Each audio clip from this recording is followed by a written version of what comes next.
Welcome, ladies and gentlemen, to another edition of the Motown's Wrestling Review. I am your host, the president of the Motown's Wrestling Group, Tony Motown Allen. And today we are going to do a review on Friday Night SmackDown in Montreal. And we're also going to do my predictions for Saturday night's main event that's coming on later today. So SmackDown was in Montreal. Michael Cole's back on SmackDown. He was on SmackDown for the football season. When the year started, he was on Raw. I believe he was on Raw this past Monday. Now he's on, what the fuck they doing with Michael Cole? I don't know. I don't even know anymore. But the hometown boy, Sami Zayn, kicks off Friday Night SmackDown. He's out there talking about basically the Fatal 4-Way is going to happen on Saturday night's main event. And then out comes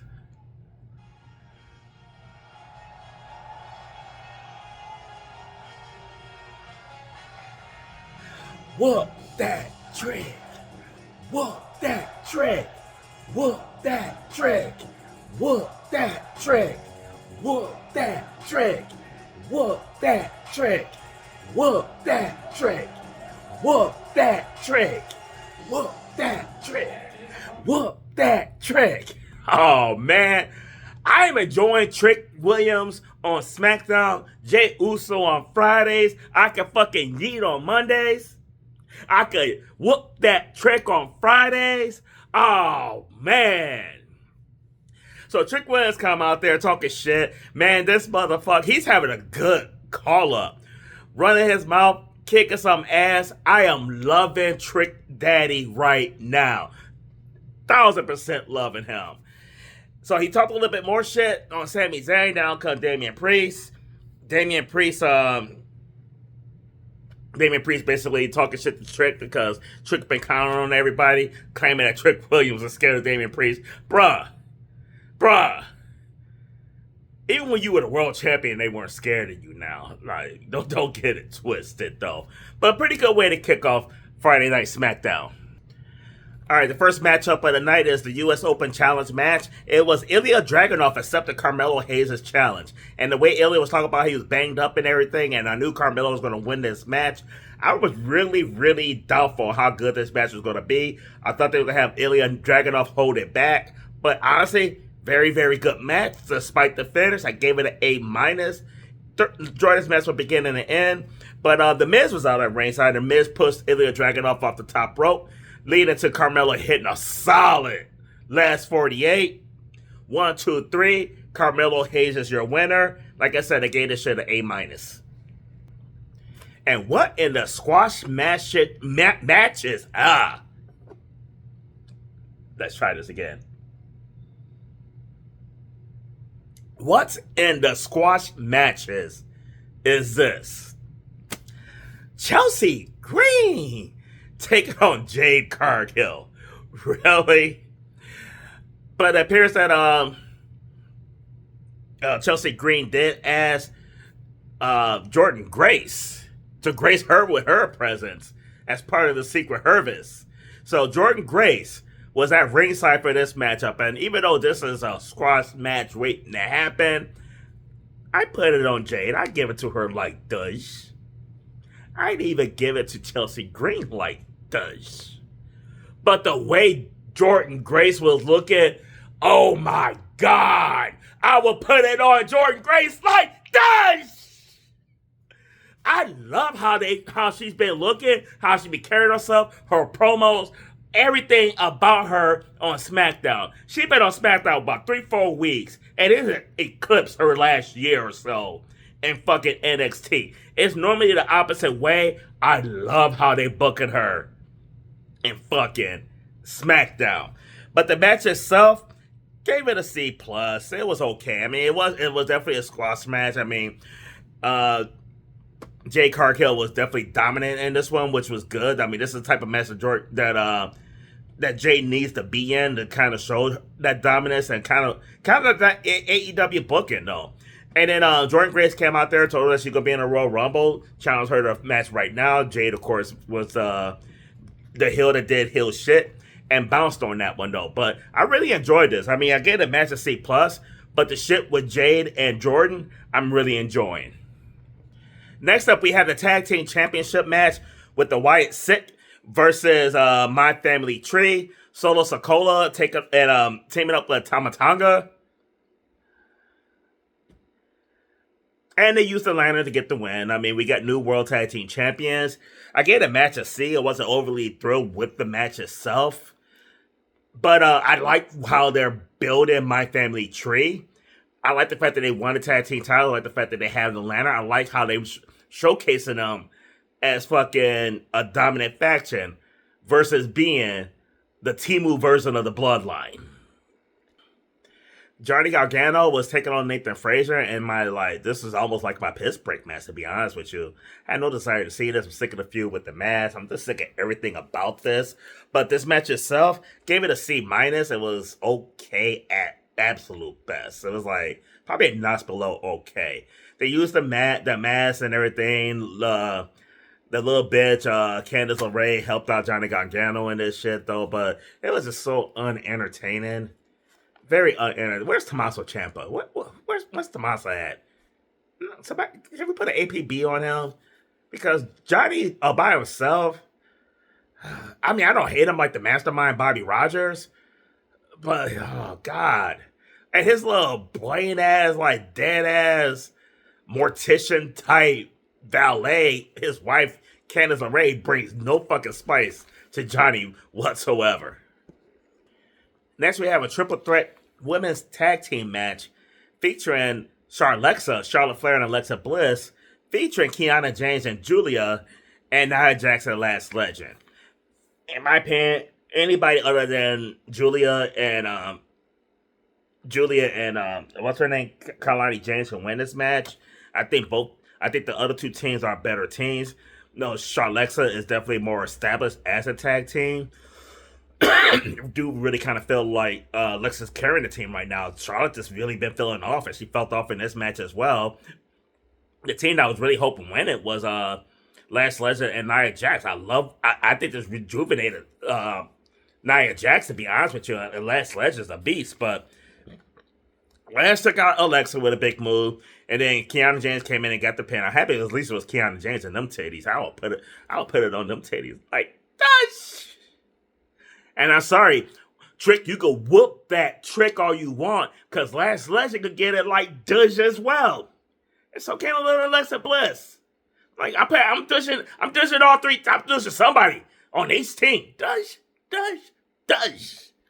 But the match itself, though, flat. C.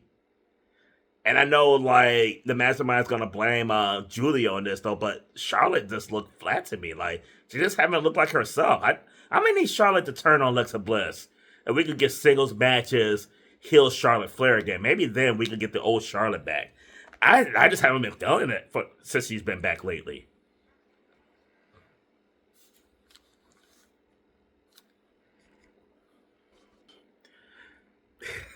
Don't worry about that shit. Anyway, Drew McIntyre, he cut a promo that was like, at best. You saw Cody Rhodes in the back go to his van and see the picture of Drew McIntyre, the World Championship picture of Drew McIntyre. But then Damian Priest later on was talking to Sami Zayn. Sami said, like, hey, if Trick tries anything, I'll be out there. Damian's like, no, know your role, bitch. No, you ain't coming out there. Sami like, make me not come out there. And, of course, Sami went out there. We have Trick Williams. Whoop that Trick.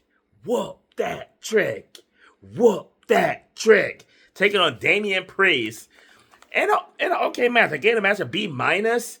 But Sami Zayn was out there, and then they were fighting outside the ring, and then Trick Williams threw Damian Priest into Sami Zayn, and then they fought back into the ring. Of course, just that little thing was enough for Sami Zayn to get all pissed off, jump in the ring, and cause a DQ. Trick ended up clearing the ring, and we in the ring with his music playing. Whoop that Trick. Whoop that Trick. And then he got introduced to the 3 most dangerous letters in professional wrestling, RKO. Oh.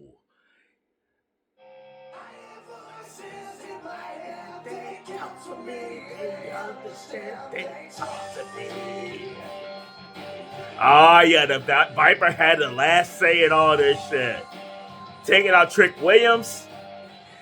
And then Sammy decided to bring his little ass out there. They were talking back and forth a little bit. And then bang!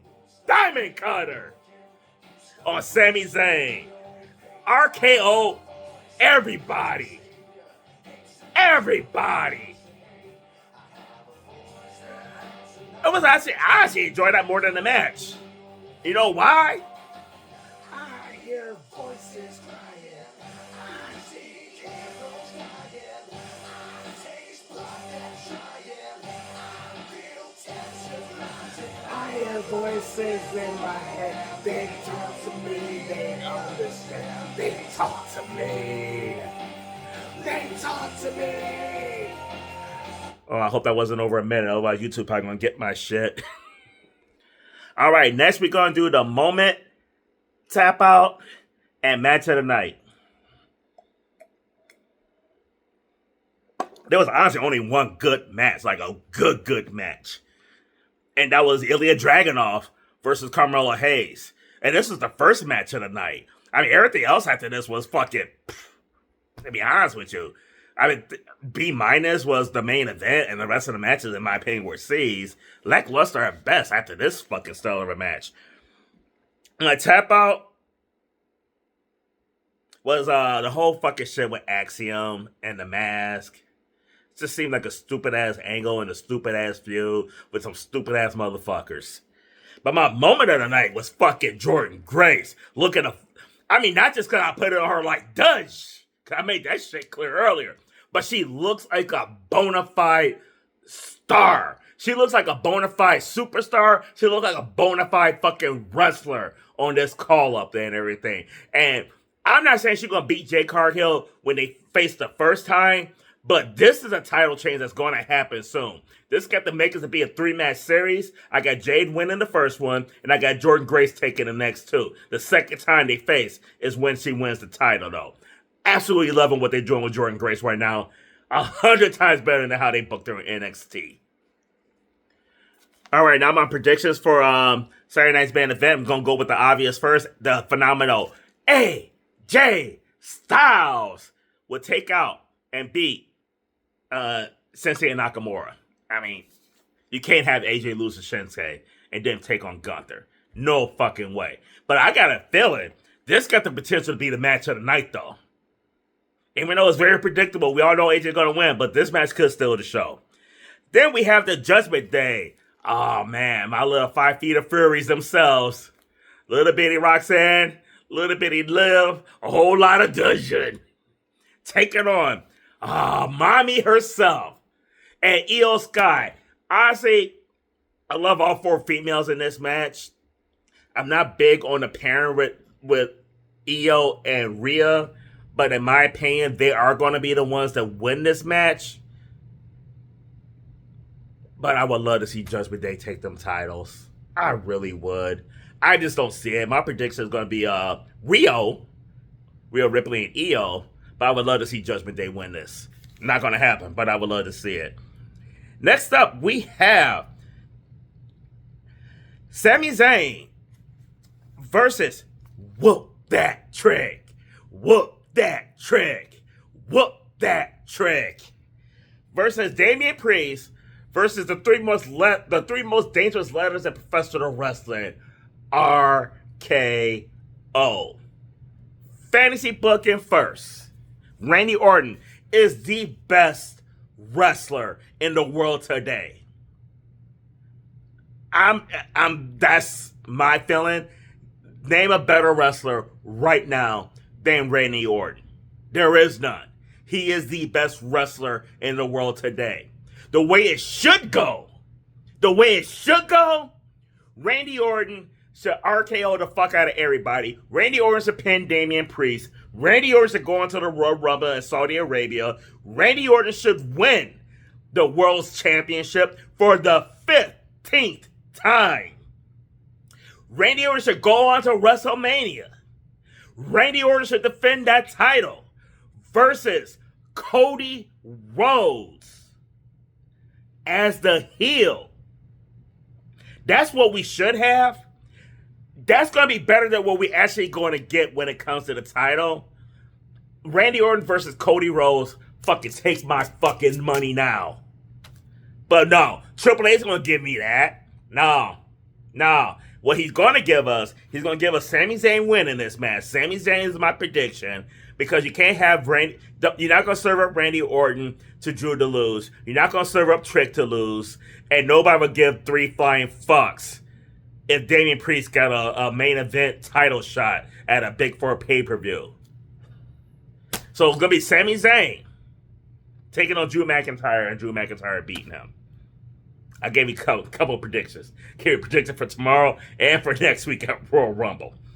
And Jacob Fatu versus Cody Rhodes. This prediction is going to shock the fuck out of y'all.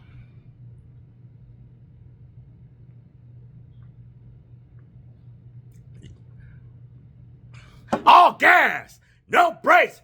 Now that I mean, Jacob Fatu for the win over Cody Rhodes. Why? Because Cody don't need to win. I think this will be big for Jacob Fatu. I think Jacob's going to feud with Damian Priest after this shit for the world title. So what's a better way to get Jacob Fatu in the title picture and keep him in that feud with Drew McIntyre than have him beat Cody Rhodes, who's going to have to work his way from the bottom up anyway to earn a title shot. Cody's going to either win the Rumble or win Elimination Chamber to get a title shot, win or lose right here. Cody wins this match and does nothing because he's not going to earn a title shot. But Jacob Fatu beating Cody, and he's already got beef with Drew, already attacked Drew. He's in the title picture right now. That's how it's going to go. So that's all I have for right now. Make sure you like the video and subscribe. Make sure you join the Motown Wrestling group on Facebook. And make sure if you're in my Motown Wrestling group on Facebook, make sure you let Ty Nicholson know, the first lady of Motown's Wrestling Group. Leave comments in her threads. Let her know what a great job she's doing because she's the real MVP of Motown's Wrestling Group. All she do is win. Google her.